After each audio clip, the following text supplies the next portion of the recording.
So we don't try to give some other explanation. Why an illiterate person would be able to read it. We know illiterate people in dealing in societies where there are a lot of signs, etc. After they've seen a sign enough times and it's been identified for them, they're able to identify reading the sign as a group, even though they can't read if you give them a book to read. So we don't have to go to unnecessary interpretations when the reality suits itself. Now, in terms of the powers, because why is it that the Prophet ﷺ said that a Dajjal would be the greatest trial faced by the Ummah, faced by the world, something far greater than anything that we have ever experienced before? Well, first and foremost, he will appear at a time of drought and starvation worldwide. And the Prophet ﷺ said, in that time, Allah will command the sky to withhold first 1/3 of its water, and the land to withhold 1/3 of its produce. Then the following year it will be 2/3. Rain will decrease by 2/3, and produce on the earth will decrease by 2/3. And in the third year it will not rain at all, and the crops will not grow throughout the earth. And when starvation reaches this level, then Dajjal will appear. And when he comes, he will call people to believe in him as God. This is his claim. His claim is that he, in fact, is God, and he'll call people to worship him.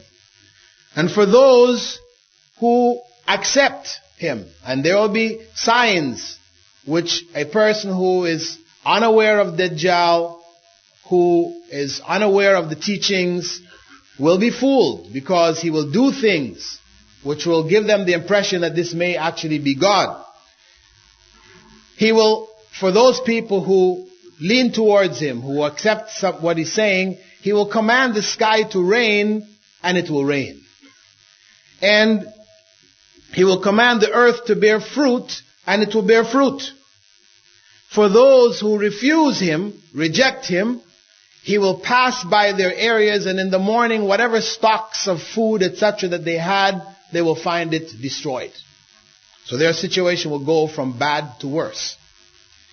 And he will carry with him what appears like a mountain of bread and meat. And of course, it's a time of starvation. Again, this is what makes the trial that much greater. He will also have with him what appears to be a garden from paradise and flaming pits from hell, with rivers flowing from both of them. They will follow him. And the rivers will appear, the one from paradise, white and cool, whereas the one which appears to be flowing from hell, which seems to follow him, like liquid fire. And the treasures of the earth, wherever he goes, he passes in a region, whatever treasures are in the earth will come out and follow him like a swarm of bees. And he'll be able to move through the earth like wind-driven rain. He will rapidly go from one region of the earth to the other, from one city to the other. He'll go through all the cities, towns across the earth, with the exception of Mecca and Medina. And he will camp outside of Medina. And when he camps outside it, there will be 3 earthquakes. And following that, with Medina shaking, those hypocrites and disbelievers who will be in Medina will come out and join him. And among the trials that he will do is he will call on people in different areas. He will call on them and ask them, if I bring to life your parents, will you believe in me that I am your God and your Lord? And of course, people in their ignorance, believing that it's God alone who can resurrect, which is true, but that it may appear, resurrection may appear to them when it is in fact not resurrection. They're not aware of that, not aware of the powers of the jinn, the powers of evil that do exist in the world. What will happen at that point is that two jinns will appear in the form of that person's father and mother, his dead parents. They will appear before him. And those two jinns will say to the person, "Oh my dear son or my little daughter, follow him because he is your Lord." And this will be a massive trial to people. And they will follow him. He will appear to give life to the dead, because he will cut people in half and command those halves to come back together, and they will come back together, and the person will come running before him, smiling, praising him. However, a young believer will confront him, will challenge him, and call him the Antichrist. And Dajjal will have him cut into pieces, cut into two halves, walk between the two halves, and then command it to come back together, and it will come back together. And then he will ask him, "Do you believe now that I am your Lord?" And he will say, "I am now even more certain that you are the false Christ."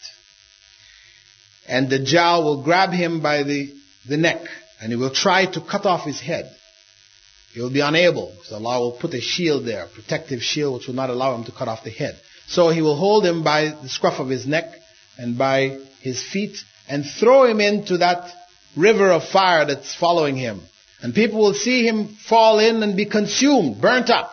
They will think he is destroyed. But the Prophet ﷺ said that he will be falling into paradise and that he is the greatest of the martyrs. He said, هَذَا أَعْظَمُ النَّاسِ شَهَادَةً عِنْدَ رَبِّ الْعَالَمِينَ. This young man is the greatest martyr in the sight of the Lord of the worlds. Now, where will Dajjal appear? He will first appear in the east. Prophet ﷺ stated, as quoted by Abu Bakr, the Dajjal will appear from a land in the east called Khurasan, and will be accompanied by people whose faces look like flat beaten iron. However, he will run into conflict with Muslims, Muslim forces between Syria and Iraq. Abu Umama quoted the Prophet ﷺ as saying he will appear from a pass between Syria and Iraq and create havoc from left and right. This is where the confrontation with Muslim forces begins. And his followers will include many Jews. The Anas ibn Malik related to the Prophet ﷺ said some 70,000 Jews from Asfahan wearing shawls will follow the Dajjal. And actually when you go back into Christian literature, some of it does make reference to the followers of the Antichrist as being from among the Jews. But as I said before, they do generalize and say that anybody who denies the divinity of Jesus becomes an Antichrist. So even Muslims during the times of the Crusades, when they were trying to rouse up support to attack Muslim lands, Palestine, etc., they did use this phrase that the Muslims were the Antichrist. Anyway, his reign, he will rule on the earth some 40 days. The first day will be as long as 1 year, and the second as long as a month, and the third as long as a week, and the rest of the days will be like regular days.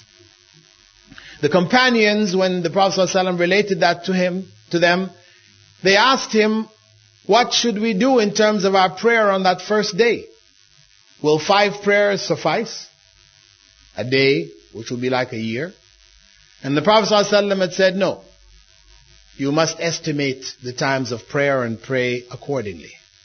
And it's on the basis of this statement that the Prophet ﷺ made with regards to the coming of Dajjal that the scholars, give rulings concerning those people who live in regions where you have 6 months of daylight and 6 months of night, or circumstances where there may not be any night, or the night becomes so small it's virtually non-existent, that in those places they estimate, they calculate the times. We have things like the Asr watch, and I'm not the salesman for Asr watch, but Asr watch, no matter where you go, on the main cities on the earth, you can press it and it'll tell you what are your times for prayer in your area, that you will be able to estimate it wherever you are.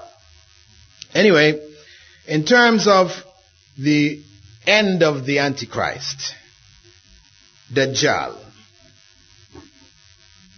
he will appear after the Mahdi appears. The Mahdi, who will lead Muslim forces in a major battle with the forces of falsehood in the earth and establish a rule of Allah on the earth for a period. But in the course of his establishment of that rule, the Antichrist will appear. And his forces will defeat the Muslim forces left and right until Muslims become, the main Muslim forces become besieged in Jerusalem. And there, in Fajr prayer, after Prophet Isa returns, because he will return in Damascus at this point, and he will go to Jerusalem and join that prayer. And when the Mahdi standing in the front sees him come, he will ask him to come forward and lead the prayer. But Jesus will push the Mahdi forward and have him lead the prayer as he was already designated. And when the prayer ends, the forces of Dajjal will be on the gates of Jerusalem. The gates will break open, the forces will come through, and at this point, the Dajjal will spot Prophet Jesus. And when he spots him, Prophet ﷺ said he will begin to dissolve, like the way salt does when water drops on it. And he will start to run. And the Prophet ﷺ said that if he had been left, he would just have dissolved completely. But Prophet Isa will run after him, catch him, and he will kill him and raise his spear, which is used to kill him, in his hand, to show the people that in fact Dajjal has been killed. And a massive battle will ensue, in which all of the forces that were supporting Dajjal will be defeated across the earth, and Prophet Isa will reestablish the rule of Allah over the earth. Now, how do we defend ourselves against Dajjal? And before actually looking at our defense, I should mention that there are some narrations which indicated that there were individuals in the time of Prophet Muhammad ﷺ who were mistakenly thought to have been Dajjal. There was an individual by the name of Ibn Sayyad, whom Prophet Muhammad ﷺ, on one occasion, because he had heard things being said about him, he was involved in doing certain prophecies, though he was quite young, and the Prophet ﷺ suspected that perhaps he might be a Dajjal, so he went to see him. And they found him as a youth, playing amongst other youths, and he walked up to him without him seeing him from behind, and then touched him on the shoulder, and said to him, "Will you bear witness that I am the messenger of Allah?" And Ibn Sayyad will say, "I bear witness that you are a messenger to the Gentiles." And in fact, he will then turn to the Prophet ﷺ and say, "Do you bear witness that I am a messenger of Allah?" I mean, very arrogant. And the Prophet ﷺ will ask him, "What do you see?" Because he was reading people's minds and predicting things. "What do you see? What does your messenger tell you? What is in my mind?"